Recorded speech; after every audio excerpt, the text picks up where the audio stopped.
And there are some Christmases, and I've had these and I cherish them, are moments where there's a sense of closeness to family, the traditions, the meal, the music, the church, all of it comes together, and it makes a beautiful memory. And when we get those, we cherish them. There are many, many moments in which our stories look far more like the biblical story than they do like the cultural Christmas.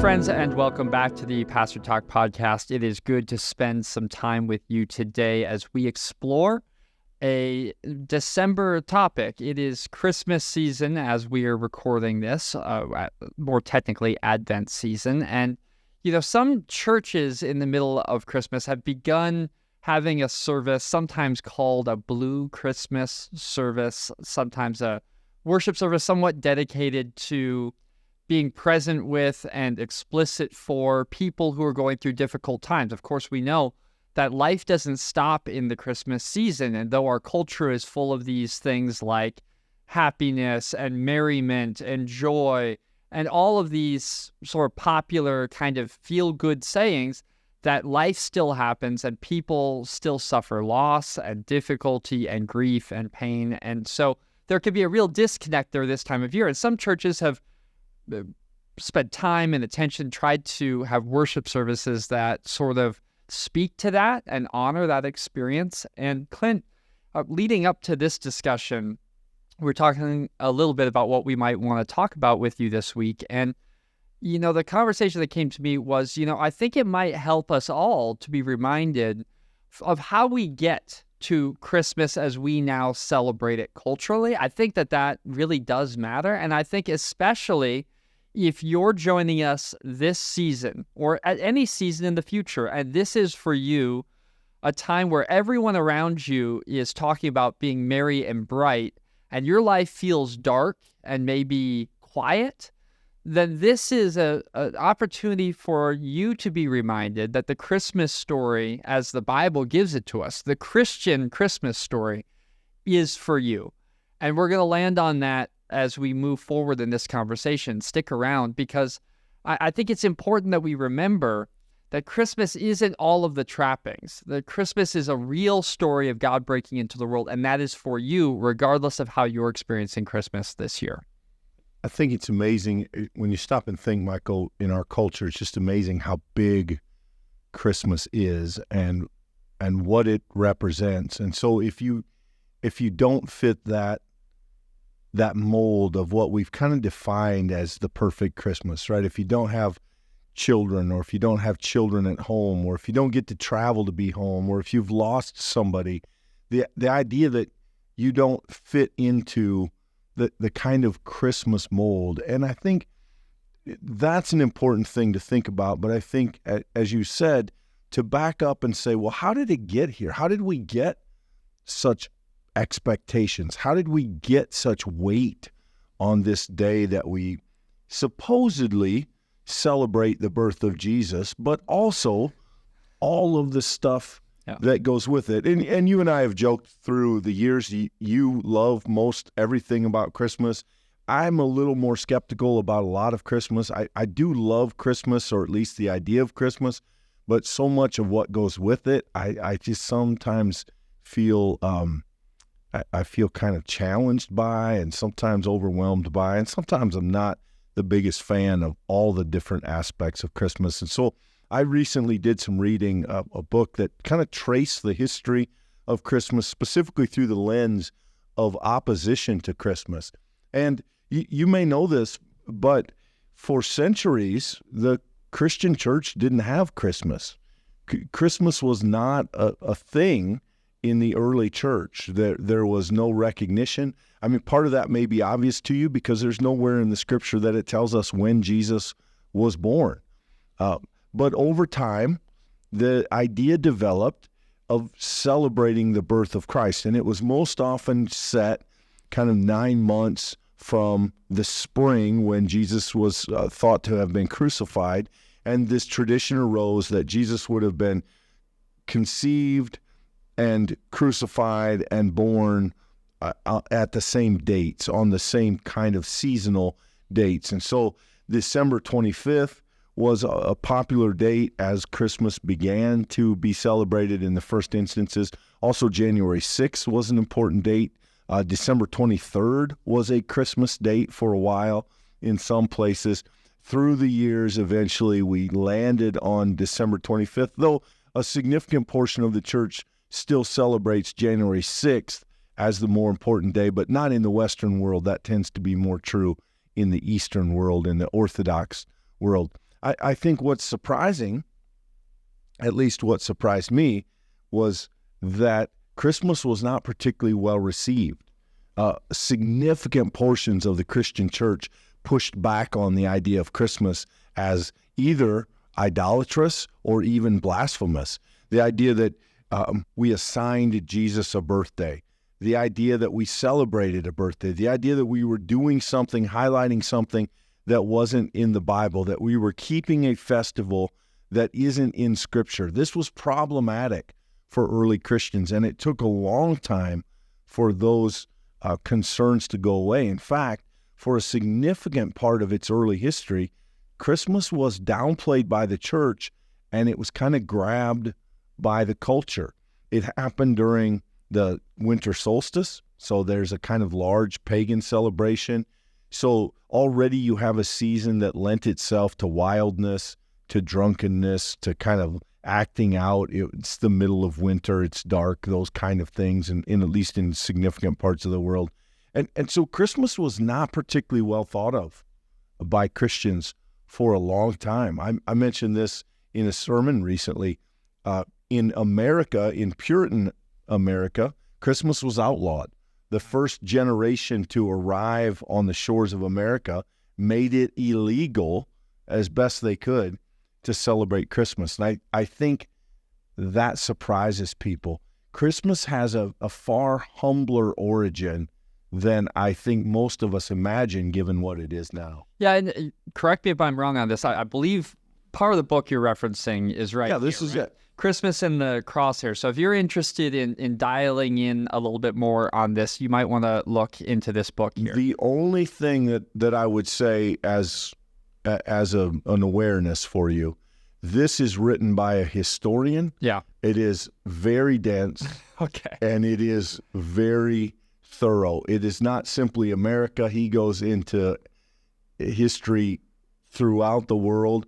I would not call this an easy read, though parts of it are a very interesting read. So the reason I throw it up there is I think that title, Christmas in the Crosshairs, is really interesting because we currently live in this moment, Clint, where people talk about this idea of the war on Christmas. Yeah. I think it's going to be surprising to people to find out that in many cases, the first shots in the war against Christmas came from Christians. That's an inversion of what we think today, where you think, that the culture is waging war on the Christian idea of Christmas, that actually at its inception, Christmas caused a lot of heartburn, a lot of concern, a lot of, to use the word like heresy is a substantial claim by a Christian. And so it's worth noting that Christmas is a fluid, moving, even at some points in time, very controversial celebration. And you don't need to care about the history. If you're not a reader, don't worry. You don't need to read that book to enter into this conversation. But I think this one idea is so essential for us to be able to talk about this idea of having a blue Christmas. And that is to say that the Christmas that we have today is not a pure instantiated, in other words, AD 71, Christians weren't doing what we do at Christmas. And that's an easy assumption to make, is that we're essentially carrying on the traditions of hundreds and thousands of years. That's not the case. And so if we can be aware that Christmas has changed and shaped, then we can also be aware of the ways in which it has been and hasn't been faithful to the biblical account. And we can ask questions of it that may reveal to us some space in Christmas that we presently don't celebrate as much as we might want to or need to. I would go so far as to say, historically speaking, most of the efforts to silence Christmas have come from the church. It has been Christians. And not only would our fathers and mothers in the faith not recognize anything we do with Christmas, they would have significant reservations about the very idea of Christmas. And I think, it's helpful to know that. That's not Grinch, that's not Scrooge. It's just to say that this thing that we experience as now right. a 6-week season that comprises religion and culture and characters and biblical references and songs, this thing that has grown into these enormous proportions has a fairly humble beginning and a fairly checkered history in many parts of at least the church's story. And I do think that helps with some of the pressure. When we feel, that everything has to be just right, that we have to get the perfect gift, that we have to eat the right food, that we have to get the travel arrangements just right, we have to, it helps to take a breather and realize we don't. Right. The Christian church and society survived for millennia not knowing exactly what to do with Christmas. And so if we still don't know exactly what to do with it, that's perfectly fine. We're okay.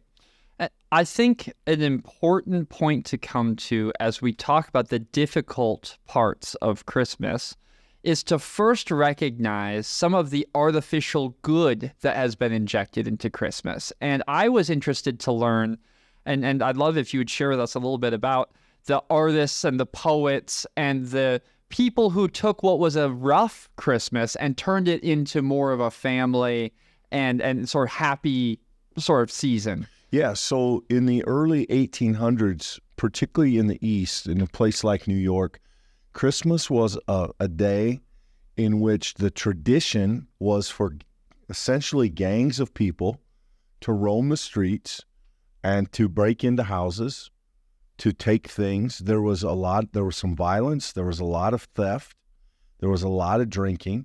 It was not considered a family holiday really by any stretch, by any reasonable definition. And there were people thinking, we need to get rid of this. Well, it coincided with a time in the early 1800s where some notable poetry, one that everyone would probably know, 'Twas the Night Before Christmas. Right. This is one of the early evidences of this kind of movement. You have until then, you have this idea of Saint Nick, Saint Nicholas. There are other regional Christmas figures scattered throughout the globe. But this movement, this songs, poems, stories, they really center on this term, this title, and this character, Santa Claus, who doesn't exist in any way that we would necessarily recognize until that point. And it's really at that point, St. Nicholas is kind of a stoic saint, thin, gaunt, kind of serious. But now in the aftermath of this movement, you get the idea of holly jolly. He shook like a bowl full of jelly, and his eyes sparkled and twinkled, and he's off in a flash. Even the language of just that poem kind of helps you see the transition that gets made. And really from then on, it's a snowball rolling downhill. Prints get made of Santa Claus, a big, jolly, round figure, the red, the white, the idea of gifts, the idea of coming down the chimney. A lot of this gets reinvented and popularized in a pretty short window of history, say 20 to 30 years or so. And from then on, Christmas changes dramatically. And you begin then to see the stores getting involved. You begin to see decorations. It also coincides with a time where the economy is doing pretty well, at least in America. So people have the discretionary income to buy gifts, and that begins to happen. And so you have this, one of the things that gets lost, in most places, along with whatever figure it was that gave gifts, there was a figure that children were afraid of. For the naughty children, right? They come and snatch you from your bed. Right. My favorite is named I forget her first name. She's called the Disemboweler. And so she comes and splits kids open who are naughty, right? Removes their intestines. And so now you get that reframed for a family story where about the worst thing that happens is Santa brings you coal. Right. You don't have that punishment idea anymore. And you have the American family kind of leaning into this narrative of giving children gifts, making them happy. And it really does well for Christmas. And since then, obviously the mid-1800s is a long ways away. But since then, Christmas has kind of been on a steady rise. There have been some bumps. There have been some regimes, the Nazis, the communists, who really in their own way tried to either co-opt Christmas or get rid of it completely because it had religious overtones. But really from that point, it becomes possible to celebrate what we would call a cultural Christmas, a Christmas that isn't entirely wrapped up with Jesus and manger and story, because now you have Santa Claus and elves, and you have this alternate story that lives a little more comfortably within the American culture. And I really think, at least for me, the most interesting history in the church is early in Christmas, but from a Christian cultural standpoint, it's kind of the last 100 years or so as Christmas has just gotten bigger and bigger and bigger through the years. And we've created this thing that now seems impossible to get a leash on. Well, and so what makes this so important, and maybe this is anti-intuitive to you, because we told you we're going to be talking about how Christians respond to the stuff that makes Christmas difficult.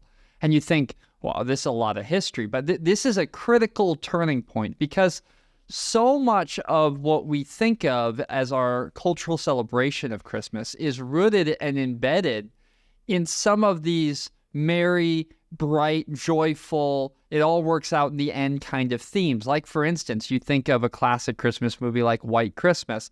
Well, even though there's a drought, at the very end, it's going to be a white Christmas, right? There's no snow, and the movie's going to end with snow. Or you have every time a bell rings, the angel gets his wings. You have these Christmas miracle stories, and these miracle stories lead to these ever-increasing levels of everything works out. If you just believe, then all of the bad will turn away, and there'll be light, and they'll be good at Christmas. And so what you have is you have the cultural Christmas story teaching us how Christmas is supposed to feel. This is the emotion that a true Christmas experience should elicit within you. And this may sound obvious. I hope it doesn't sound overly elementary. I think it bears repeating and it bears reminding that is not inherently coming from the Christian Christmas story. In fact, if we're to zoom in on the story of Christmas, what you're going to find is a very sparse telling of Jesus's birth. It's only in 2 New Testament Gospels. The stories themselves are very limited. They include a limited cast of characters of Mary and Joseph. You have shepherds, and with them some angels. Of course, you have wise men, but as Christians are off to tell, they're not included in the Christmas night story. That's a whole sort of epilogue to the story. So the point being here is we made up characters that sort of fit the story. Things like the shopkeeper. That's not in the Bible. We've made up the idea that they're surrounded by animals. So I mean, we would like for that to maybe be true in our nativity scenes, but the Bible is not interested in these sort of trappings conversations, and instead introduces us to people at some really difficult, pivotal, life-turning type moments. And for us to see that God is able to come into the midst of their lives and break into their world, even amidst that difficulty and struggle. I think that again, one of the struggles that we've kind of created, Michael, is that we chase this, I don't know if you'd call it perfection, right? But we want to get our houses just right. We we go all in. So many people go all in for Christmas, and so if you're at a point where you don't feel particularly engaged, if life isn't such that you're feeling peace and joy on earth and all of that stuff, we don't always know what to do with it. And so to your point earlier, the idea that we would need some kind of special invitation for people who might be struggling, like that we would do Christmas for them separately. Right. Because there's so much idea wrapped up in Christmas that it should be perfect and joyful. And we all know it isn't, right. But we love that idea that there could be the perfect gift and the perfect moment and the perfect little window of togetherness for our family. And if you get those, obviously those are tremendous blessings, Sure. and you should be deeply, deeply grateful for them. But they can't be manufactured. And so what do we do? Why did we think reading a story about a displaced poor couple bowing to the whims of the power of their day and a bloodthirsty ruler who kills children in the aftermath of a threat to his power, and we got from there right to all is calm, all is bright. Right. And it doesn't always leave room for everyone. The first Christmas is very messy. And if you read those stories, right, it's all room for people who don't know what to do with it, because that's the only people there are. Yeah. I think a biblical example of this, and this is a small illustration, but I think it helps serve the point. That just comes from the Christmas story in Luke chapter 2.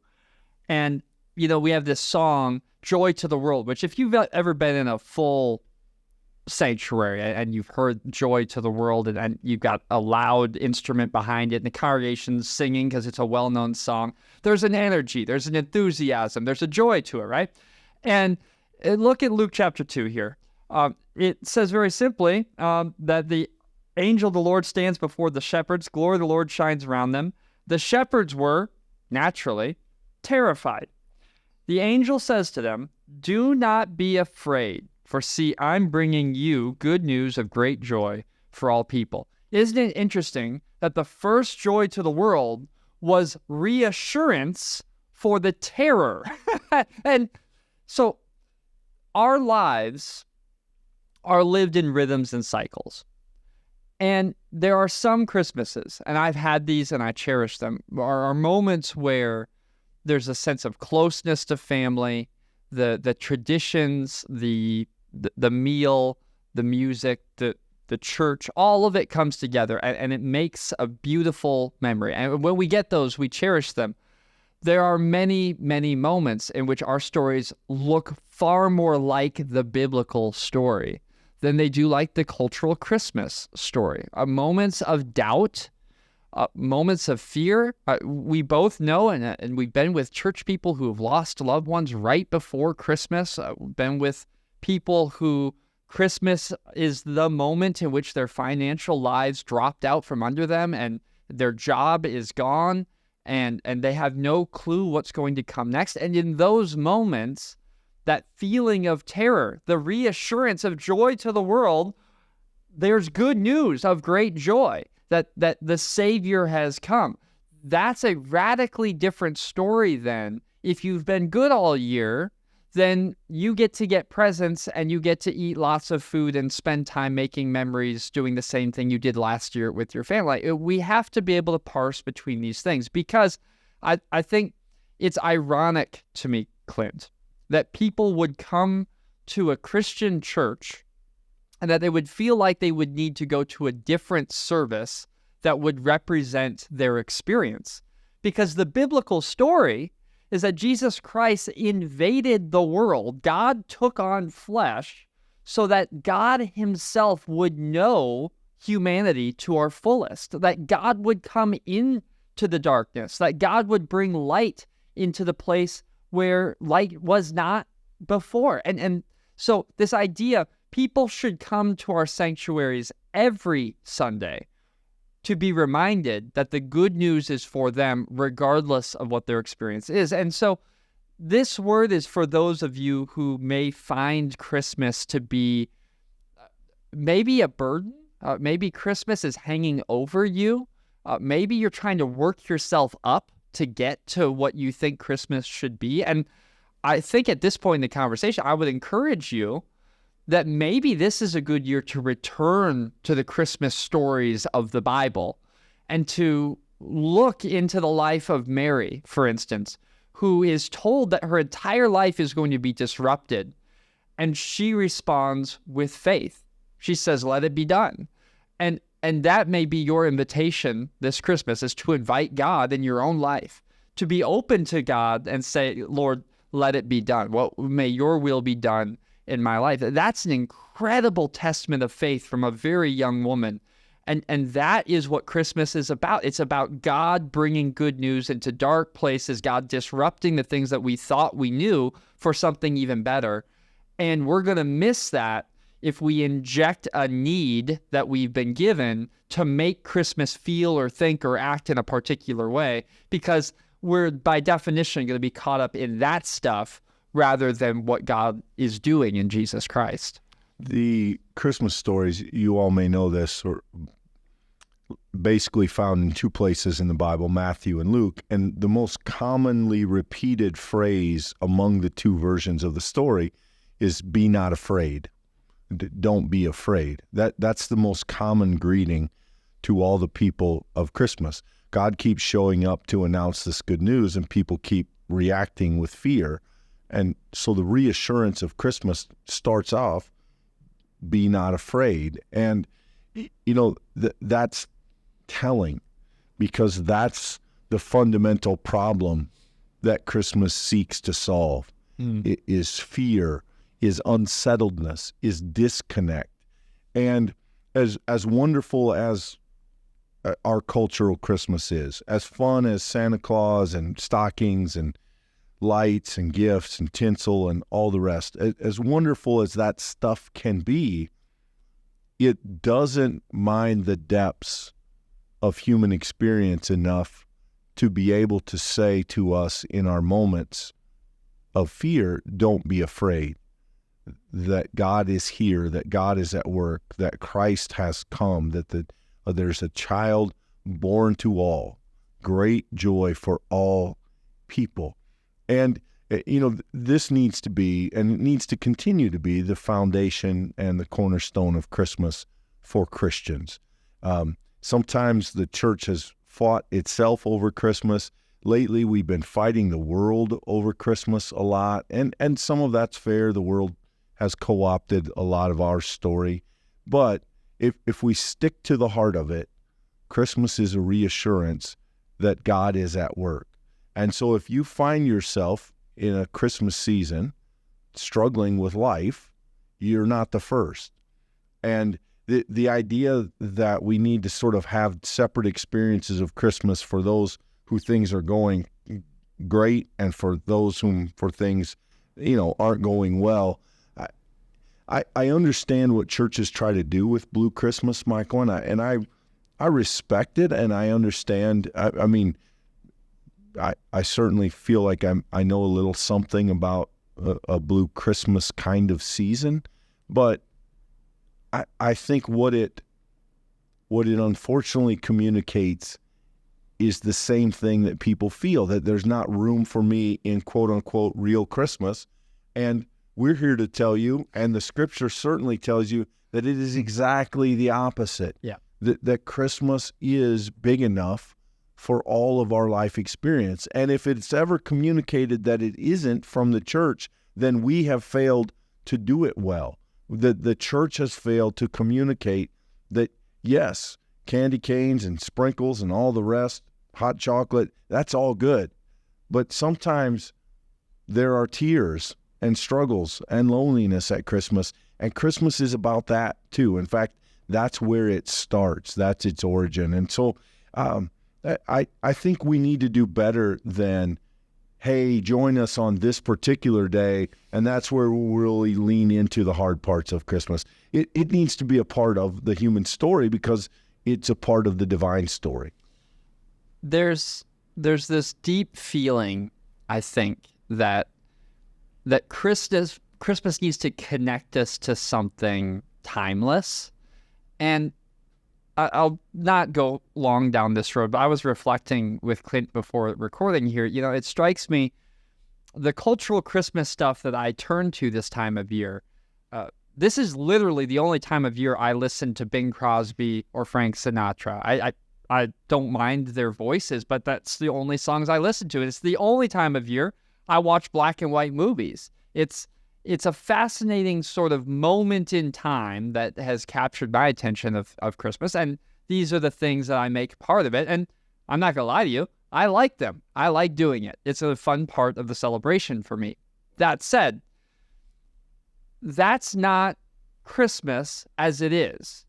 And enjoying a thing is different than living into a reality of a thing and forgetting that that's not the real thing. And this is absolutely essential because at the end of the day, Christmas is a story about God coming into the world, disrupting the powerful, lifting up the poor and the weak, and proving that God doesn't need a pedigree to do the thing that will save the world. That God doesn't need announcements at the palace. God doesn't need approval from the human powers that be. That when God chooses who he will work through, and ultimately he will accomplish his purpose. And so, by way of summarizing Clint's words, I think in my own words, it's just simply to say, when we practice Christmas, and we've done it for a long time, and we built up traditions and habits, yours too might look like listening to some particular music artist or watching a particular film, or maybe more powerfully, celebrating with a particular person or doing a particular thing. And maybe you can't do that anymore, or maybe you just find yourself in a season that you think you're supposed to be high and excited and emotionally lifted up, and you feel down and you feel blue. If that's you, then I think the question that Christmas affords you is, how is God broken into my life? How is God present even in the dark places? Because the beautiful imagery that comes from the third gospel that talks about Christmas, the Gospel of John, is not what we think of as the traditional Christmas story. But John frames Christmas, or the coming of the Christ, as light breaking into darkness. And maybe in this conversation that helps us. This idea that sometimes the dark places of our life become the places where it's easiest to see the light of Christ that is shining, because that darkness being dispelled by the light makes the light's presence so clear. And that may be for you the place to lean into this Christmas. Instead of feeling beholden to what you have done, the question for you might be, where is God in this season? What light can I see, even honoring and recognizing the darkness? And that's not you being a Grinch. That's not you being a person who is giving up on the spirit of Christmas, whatever that means. That's you honoring the life that you are presently living with the awareness, the faithful awareness, that wherever we are living our life, Jesus Christ promises to be with us. And that is what Christmas is. God taking flesh, God Emmanuel, God breaking into our world, God breaking into your life. And if all you get from this is two pastors reflecting on the history of Christmas and maybe offering a little contextualization of what that means, if you get anything, I hope you get permission to invite Jesus Christ into this season of your life, because he wants to be there, and you don't need another version of Christmas to get there. That's the version of Christmas that we've been given. Check me here, Michael, but I feel like for a lot of people, the signature moment of Christmas, at least outside of their home, is the Christmas Eve service. And the moment we sing Silent Night by candlelight. And, I've talked to many, many people over the year who say that's their favorite part of Christmas services. And I've spent a little time thinking about what it is about that moment. And it's the last thing that a lot of people have to do in the Christmas season. I mean, the next day is Christmas. Yeah, right. That night is Christmas Eve, whether they're morning families or evening families in terms of their own gatherings. But so there may be a sense of relief in it, Right. but I believe it to be deeper than that. I think it is that moment where, with the candlelight, Silent Night's a good song, but it's not. It's not the kind of song that if you hear it driving in your car, you have to pull over because you're overwhelmed. You know the song, it's fine. But in that context,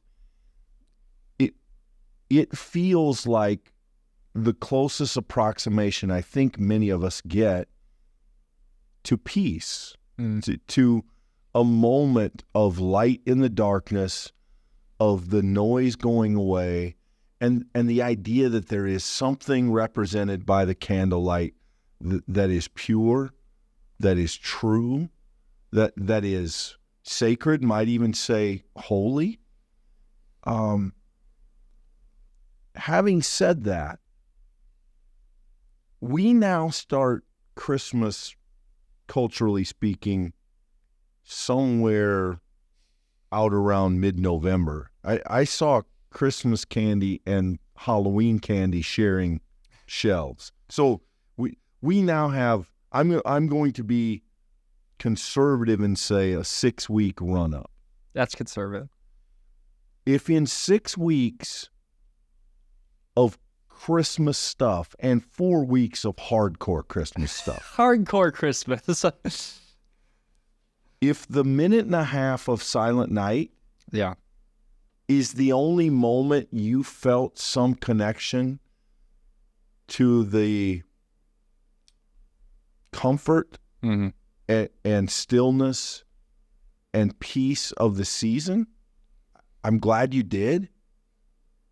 But you missed some opportunities. We missed some opportunities. There needs to be more than just that moment where, this is church Christmas.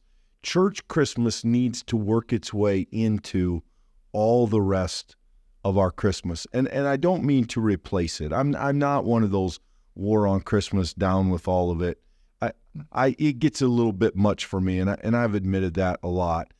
But I think we need to make sure that we don't experience it as two different things. We have cultural Christmas over here, but then I get these few minutes of church Christmas, and it's really nice, and then back to the other one to get the gifts open. Let Christmas, the full breadth of it, the joy to the world and the do not be afraid, be a part of your entire preparation and expectation and experience of Christmas. I think ultimately that's our goal as Christian people. That's really well said. I want to give just a short little practical example of that, because I think in one way the words are maybe easy to talk about, and maybe it's hard to understand and live that out. Being a pastor means that the Christmas season's a busy work time, and so you fit Christmas in amongst your family traditions, all this kind of thing. And it was not long ago, Clint, that we were going to go to family after our Christmas service, and so we needed to get our presents done beforehand, blah, blah, blah. Long story. The short version, there's a thing that happened at church that I needed to run in for at the time we thought we were going to open our presents. And my girls, now 5 years old, 9 years old, whatever, Dad had to leave just as we were starting presents, and it was like their entire world crumbled around them, right? The walls collapsed, the earthquake was happening, and they were devastated because, of course, they were looking forward to opening presents. Yes, all these things. We took it as an opportunity as best as we could, and no lesson was actually learned, I understand. But we tried to take it as an opportunity to say, we're going to get interrupted. It's okay. There's no perfect Christmas, guys. We'll open our presents. We're going to have a great time. But Christmas isn't about making it perfect, Christmas is recognizing that as we live life, we're going to have to be flexible. And whether a child understands that lesson, I don't think they do when presents are hanging over their head. But how are you practicing that kind of flexibility in your own families? How are you when things go wrong, even if you're not in a blue season Christmas, when things don't go the way that you would like them to? What kind of attitude do you have about that? And are you teaching those that you love through those actions as a person of faith? Are you teaching that Christmas is more nuanced and more rich and more full than whether or not it all goes to plan? Because there's a lesson in that. It may be a small lesson, but a meaningful one. I think that it's telling that the earliest Christians were a little skeptical of Christmas because they were afraid it could distract us from Jesus. And they could not have imagined what Christmas would become. I don't believe our ancestors in the faith could dream of the Christmas we now celebrate and the way in which it's woven in to our cultural experience. But their concern is still founded. Is there a theme of Christmas? Is there a thread of Christmas for Christians? You can comfortably have Christmas without Jesus in America. Right. Millions of people do it. Oh, yeah. We cannot do it in the church. We cannot allow that to substitute for having a Christmas that is rooted in and built upon the foundation of Emmanuel, God is with us, joy to the world, peace be to all. These are the things that have to carry the way that we celebrate Christmas. Can we do the other stuff? I think we can. Some Christians would say, no, you can't. I would say you can. I just think you have to do them thoughtfully in order to do them faithfully. Christmas as a cultural event raises lots of questions for Christians. Raises questions about materialism and finances and debt and lots of other things.